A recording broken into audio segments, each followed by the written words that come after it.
Hi.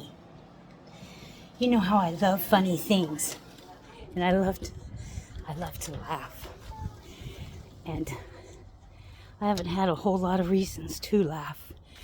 But the other day it was really windy, and I looked out across the patio, and I saw a pet carrier, and I'm like, I wonder where that thing went. So I went for a little hike this morning, and located said pet carrier. I thought maybe I could get it back to its rightful owner, because on that windy day I was watching it, and I was watching it really close because I was concerned that maybe there was an animal in there and the door was shut. Well, that's kind of ridiculous because the pet would weigh it down, right? But you never know. You never know. So let's see if we can enlarge this. There it is. Way over there. And it belongs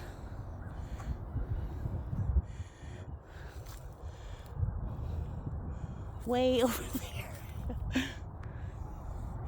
See that home? Yeah.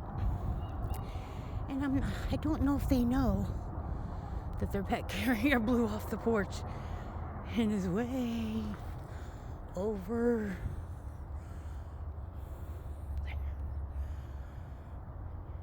there. You see the predicament I find myself in. What should I do? Should I do nothing? Vonda, it's not your business. Stay on the porch. Oh, I spit in snow. Just little tiny ones. Are we fogging over? Probably. Yep.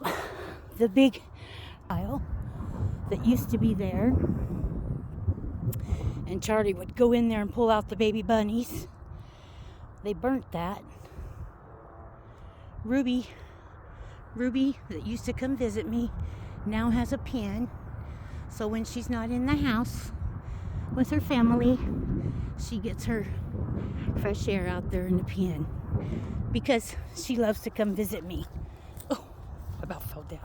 I walk like I'm drunk out here on this ground because it's really, really lumpy, like frozen ant hills. And that's just the way it is all the time.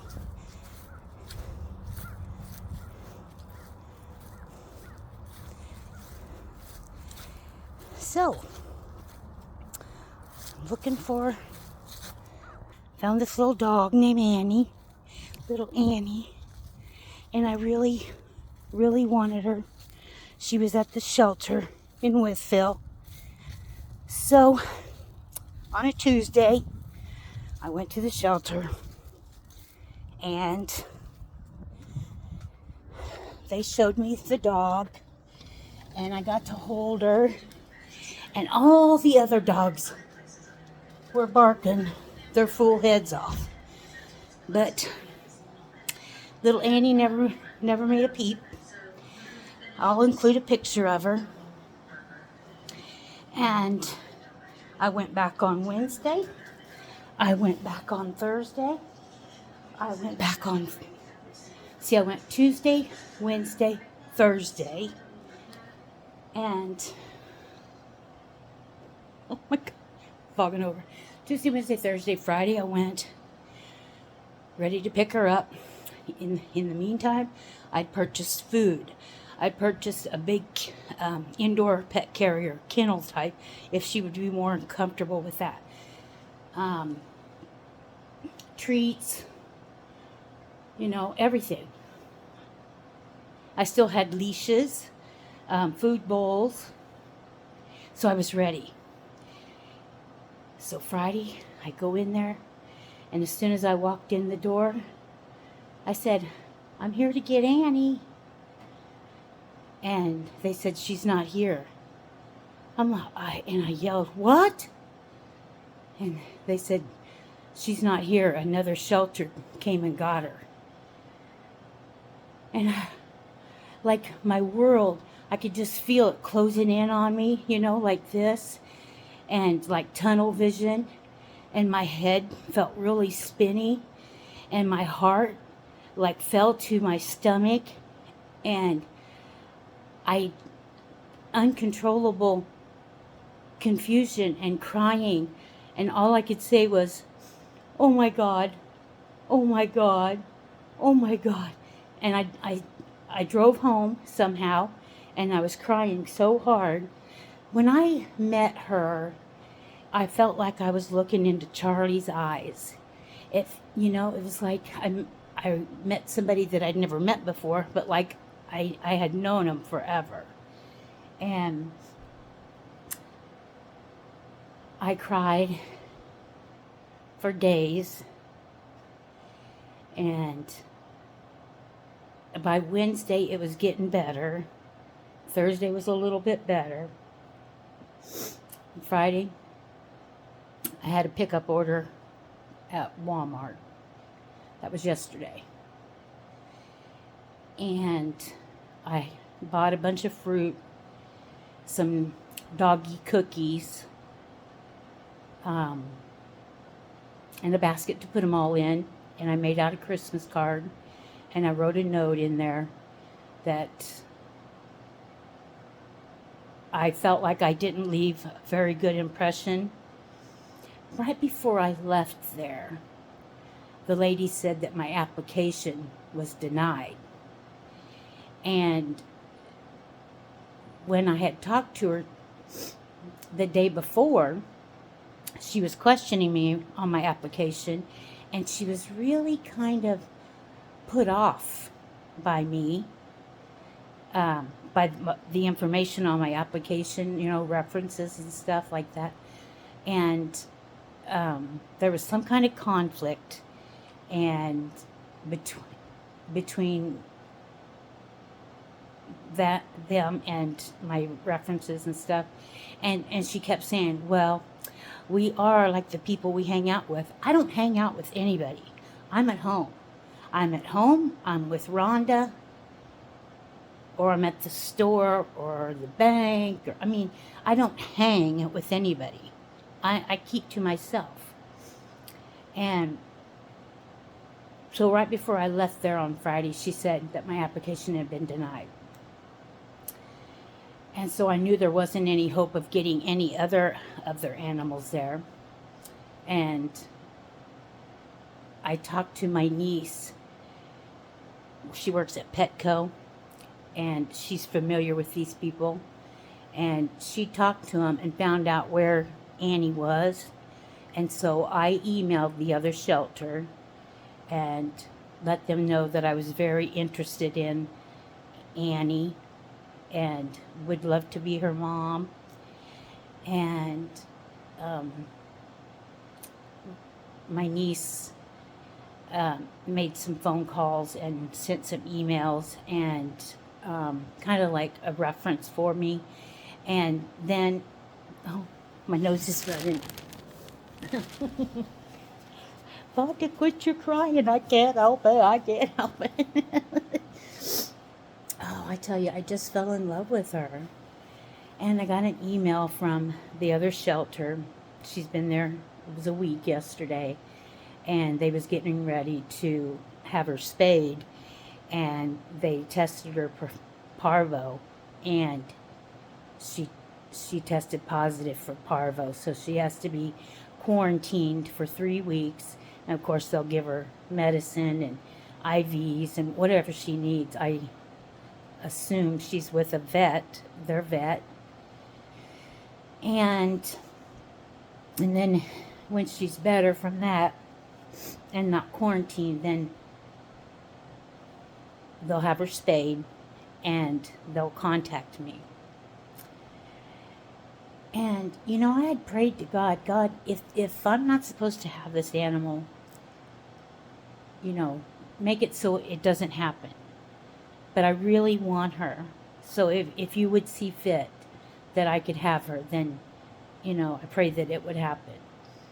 And so when I was really upset, I was grieving for the dog, because I really like that emotional support.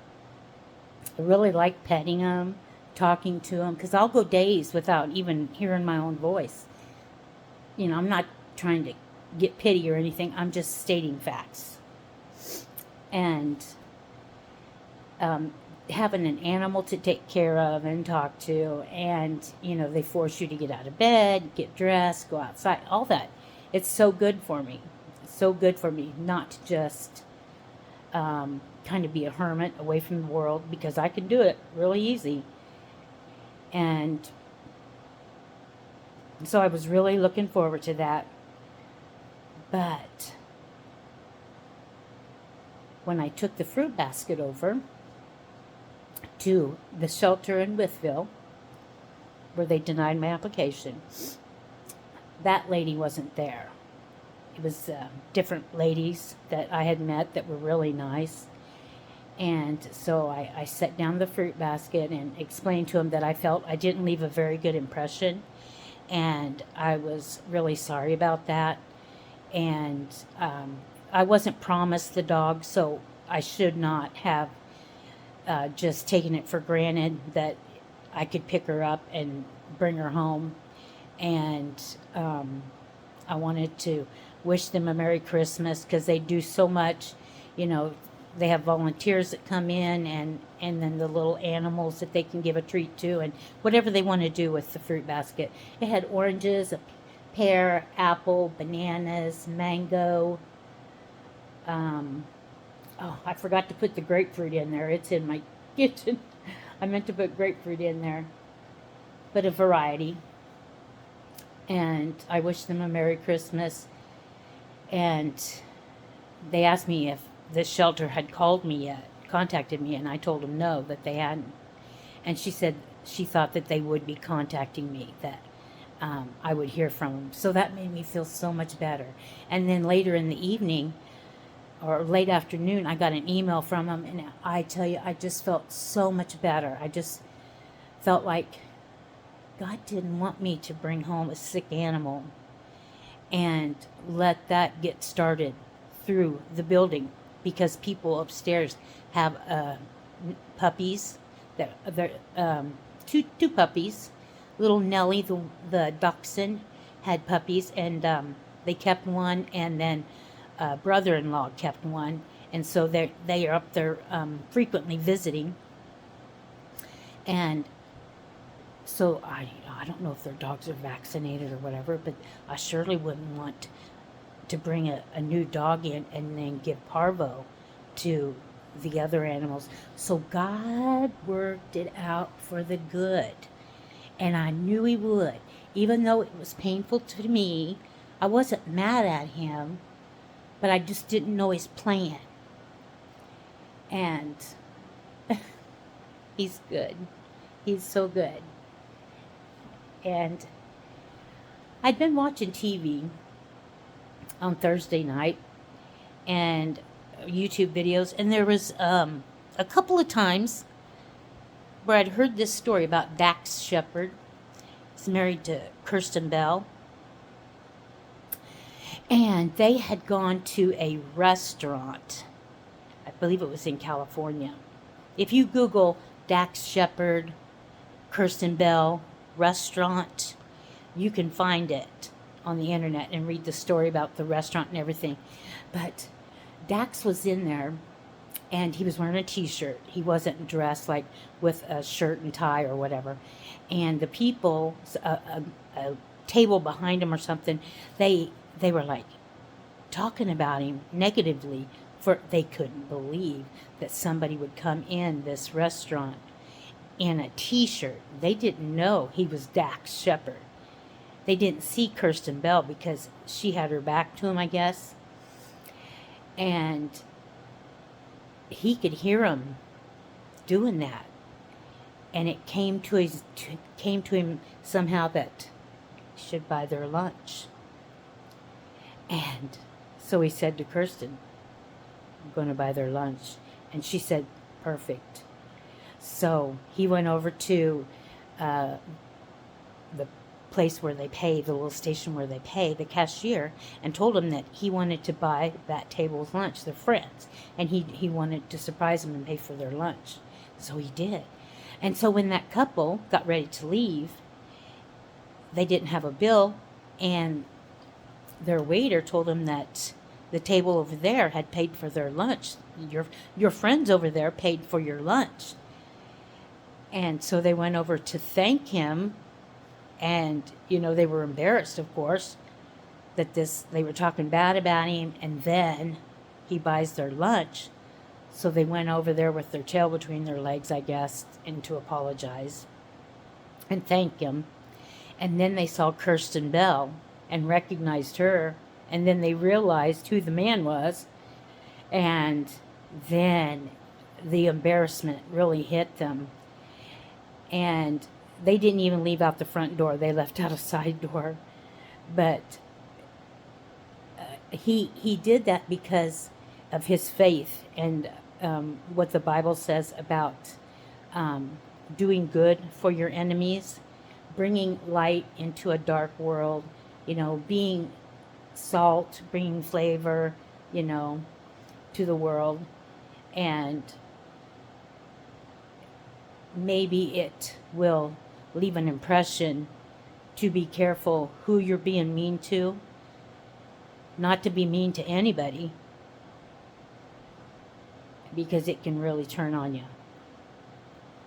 And it might take several times if they're kind of snooty type. Anyway, that's why I did the fruit basket. Short story long, that's why I did the fruit basket, was to bless somebody that maybe they will be good to other people too. And praying for your enemies is like pouring hot coals on their head. Not that I would want to hurt somebody, but that maybe it's karma, maybe it's to teach them about bullying and not being mean to others. Stop the hate. Stop the hate. Be love. Share love. So, that's what's happening. And I just wanted to make a video today. I have nothing else to share other than I hope you're going to have a Merry Christmas and a very Happy New Year. And I hope as I get to feeling stronger that I'm able to make some more videos and introduce you to Annie and adventures with Annie like we did with Charlie, They just bring me so much joy. And when I feel that joy in my heart, I would like to pass it on to somebody else, if possible. So, I love you. Have a Merry Christmas. Be light and loving in this dark and scary world. And everything's going to be okay. It's going to be okay. God's got me. God's got you. We're okay. Bye.